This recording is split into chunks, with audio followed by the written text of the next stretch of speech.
Level 813. Fall upwards, or, the realm of Eterfol. Survival difficulty. Class undetermined. Mysterious properties. Unknown information. Undocumented entities. Notice to all readers. Level 813, the 814th level of the Backrooms, has yet to be properly explored or documented by humankind. Instead, knowledge of the level's existence is brought to us by outside forces. The following information has been directly transcribed from a penumbra publication known as A Traveler's Guide to the Frigid Corridor, written by an unknown individual named Moranok. The physical copy of this document was provided by a self-proclaimed associate of this author in question, Dr. Byron Shields. We apologize for any inconvenience. This publication is authorized by the Bronze Mask, advisor to His Majesty, the Crimson Potentate of the Lost. Level 813. Imperial name, the realm of Eterfol. Terrain and features.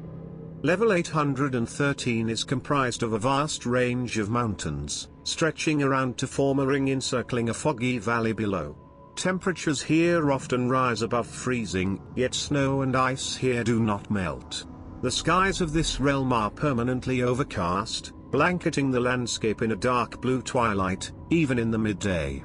The highest peak in the realm stretches up to a calculated 30,000 feet above the fogline, and the longest route to stretch the entire ring of mountains runs for a total of over 350 miles.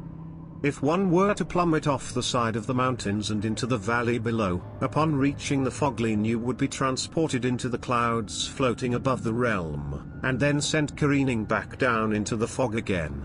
This cycle appears to have no end, as most objects and individuals that fall into the fogline continue to do so until they either finally gravitate towards solid ground and are obliterated on impact, or the increase in speed and velocity as they fall starts to deconstruct them on a molecular level.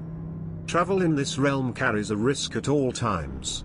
While it would seem no other creatures are native to the realm, apart from flocks of death moths or a handful of blur tribes, the realm still poses a deadly threat to travelers in the form of the terrain itself.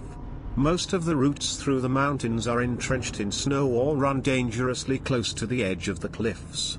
One false move in some places will send you over the edge and into an eternal plummet. It is worth noting the many ruins found strewn about the mountains, as many travelers have turned to routes passing through them as safer, more viable options for navigation.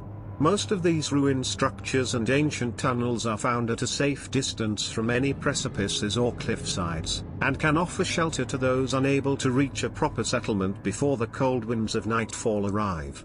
Your best bet is to stick to routes that pass through these areas. Advice to remember: beware the wind.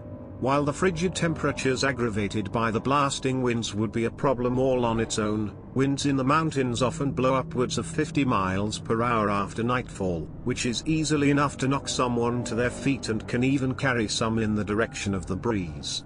This can be disastrous if you're traveling along a precarious route, as one gust of wind in the wrong direction will send you into the eternal plummet within seconds. The easiest way to avoid this is to find shelter come nightfall, somewhere out of the open so the wind can't push you as easily. If possible, try to get underground or to a settlement for additional protection against the elements. Don't assist strangers. This advice would be a no-brainer to any penumbra, no matter the environment, but here it doesn't just apply to ape folk or blurs. At especially high altitudes, the air is known to grow thin and hard to breathe, and the cold can worsen drastically. All your effort in these parts of the realm should be focused on keeping yourself alive, using any energy you're certain you can spare only to help those you trust. Do not stop to help anyone who, A, you don't know, B, can easily help themselves or be helped by someone else, or C, has been exposed to black fire and is too far gone to save. If you see anyone who needs assistance, head to the nearest settlement and report their location to the nearest guardsman. They'll send a rescue team to retrieve the persons in question shortly. Know your routes. As always, a map of the realm is provided in Appendix A of the guide with the locations of all routes, shelters, and settlements marked for you to easily identify. If you're arriving from level 808, you will want to follow Trail 6C until you find yourself in a ruin with a massive statue depicting an unknown prophet. From there, follow Route B until you reach Eterfol village, where you can find any assistance you may require. If you're arriving from level 811, you should find yourself in Ironwrought Pass. Simply ask for directions to your destination and continue from there.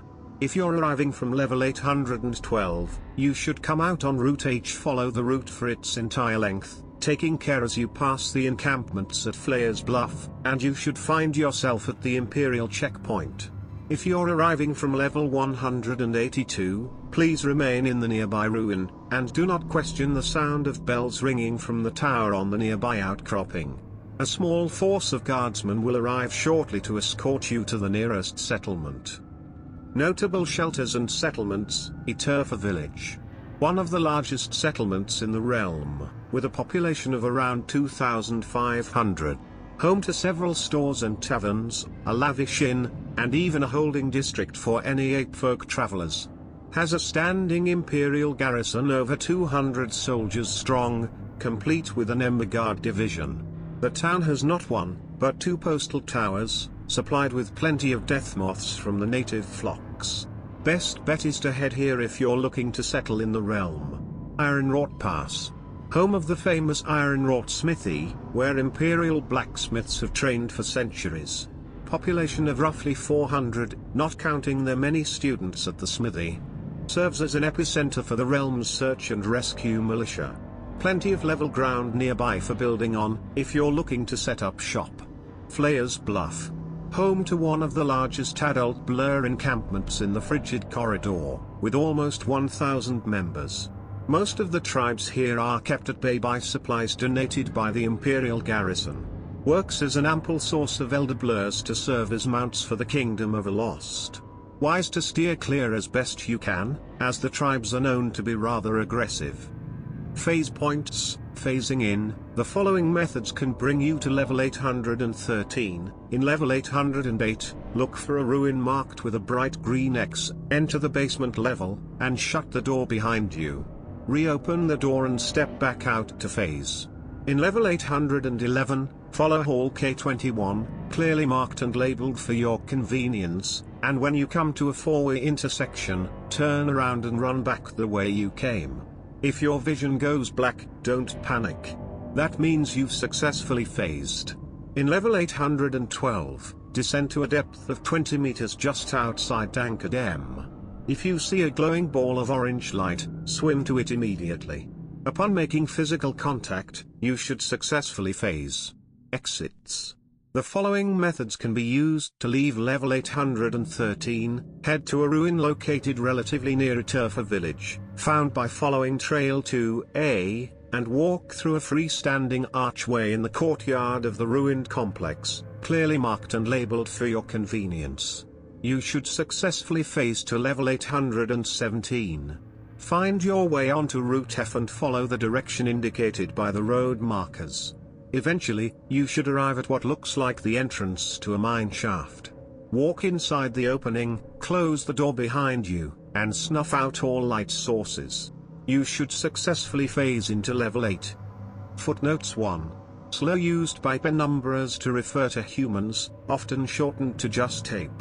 2. This information was not found in the document copy provided to the database. 3. Whatever means of entering the level from Cfradel, likely level 182, they seem to have been intentionally left out.